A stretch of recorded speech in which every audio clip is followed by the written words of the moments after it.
मैं हूं आपका होस्ट ज़ुहैब अतीक। खबर की अंदरूनी कहानी के साथ एक बार फिर आपकी खिदमत में हाजिर हूं। कारसाज रोड पर ट्रैफिक हादसे में गिरफ्तार मुलजिमा नताशा को बचाने के लिए पुलिस को मुबैना तौर पर 4 करोड़ रुपए की ऑफर कर दी गई। ताहम पुलिस ने पेशकश को ठुकराते हुए केस पर काम तेज कर दिया।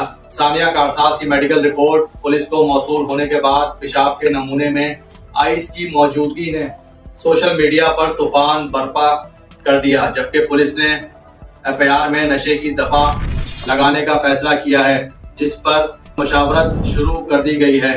वहीं दूसरी जानिब सनसनीखेज इंकशाफात भी सामने आ गए हैं। जराये के मुताबिक नताशा की फैमिली ने केस खत्म या फिर कमजोर करने के लिए पुलिस को मुबैना तौर पर 4 करोड़ की ऑफर दी गई। ऑफर के बाद जराये ने बताया कि नताशा की फैमिली की जानिब से पुलिस को कहा गया है कि वो 4 करोड़ रुपए लेने और जहां बहक होने वालों के अहले खाना से राजीनामा कराने में अपना किरदार अदा करें। ताहम जराये बताते हैं कि आला अफसरान ने केस को हाई प्रोफाइल करार देते हुए दो टोक इनकार कर दिया, जिसके बाद मुलजिमा नताशा की फैमिली ने पुलिस को बड़े पैमाने पर मुख्तलिफ बाअसर हलकों से प्रेशर में लाने की कोशिशें शुरू करा दी हैं, प्रेशराइज करने की और मुकम्मल दबाव देने की कोशिशें तेज करा दी हैं। केस पुलिस की जानिब से गैर जानिबदारी का मुजाहरा किया जा रहा है। पुलिस का मौक़िफ़ है कि इस हाई प्रोफाइल केस में बिला तफरीक कार्रवाई कर रहे हैं। अगर किसी दबाव के कानून के मुताबिक कार्रवाई जारी रखी जाएगी। दूसरी जानिब सिंध हाई कोर्ट ने मुलजिमा नताशा के शौहर दानिश इकबाल की हिफाजती जमानत मंजूर कर ली।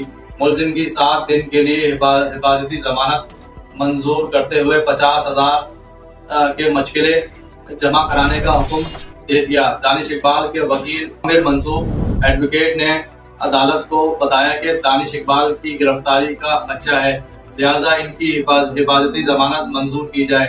इनका इस सारे वाकयात में कोई ताल्लुक नहीं है। दानिश इकबाल की अहलिया नताशा इस वक्त जेल में है, जबकि याद रहे कि 19 अगस्त को कराची में कारसाज रोड पर तेज रफ्तारी के बाइस गाड़ी के बेकाबू होकर राहगीरों पर चढ़ दौड़ी थी। हादसे में बाप बेटी जहां बहक और 4 जख्मी हो गए थे, जबकि पुलिस ने गाड़ी चलाने वाली खातून को गिरफ्तार कर लिया था। हादसे में मोटरसाइकिल सवार इमरान आरिफ और इसकी बेटी आमना जहां बहक, जबकि 4 शहरी शदीद जख्मी हुए। एनी शाहिदीन ने बताया कि जीप चलाने वाली खातून अपने हवास में नहीं थी। जीप चलाने वाली खातून ने मोटरसाइकिलों को टक्कर मारने के बाद फरार होने की कोशिश में एक और गाड़ी को भी जोरदार टक्कर मारी, जिससे गाड़ी तबाह हो गई। ताहम मौजज़ाना तौर पर कार सवार नौजवान महफूज रहा, जबकि टक्कर के बाद जीप भी उलट गई। DSP traffic बादराबाद section Ghulam Nabi ने कहा कि खातून ने खड़ी गाड़ी और मोटरसाइकिलों को टक्कर मारी। खातून को इलाका पुलिस के हवाले कर दिया गया है, जबकि हमने जख्मियों को अस्पताल मुंतकिल किया था। जबकि अमीर जादी को शहरियों के मुश्तइल हजूम के बाइस पुलिस ने हिरासत में लिया। ताहम अगर हजूम ना लगता तो मुलजिमा नताशा ने फरार होने की मुकम्मल कोशिश की, मगर नाकाम रही। अब देखना यह है कि इंसाफ के तकाजे किस हद तक पूरे किए जाते हैं और मुतासरा खानदानों को इंसाफ मिल सकेगा। ये तो आने वाला वक्त ही बताएगा कि क्या होने जा रहा है। क्या अमीरजादी जो है वो बच निकलेगी या फिर गरीबों के साथ और मुतासरा खानदानों के साथ इंसाफ के तकाजों को पूरा किया जाएगा और उन्हें इंसाफ दिलाया जाएगा। ये तो आने वाला वक्त ही बताएगा कि क्या होने जा रहा है। जी।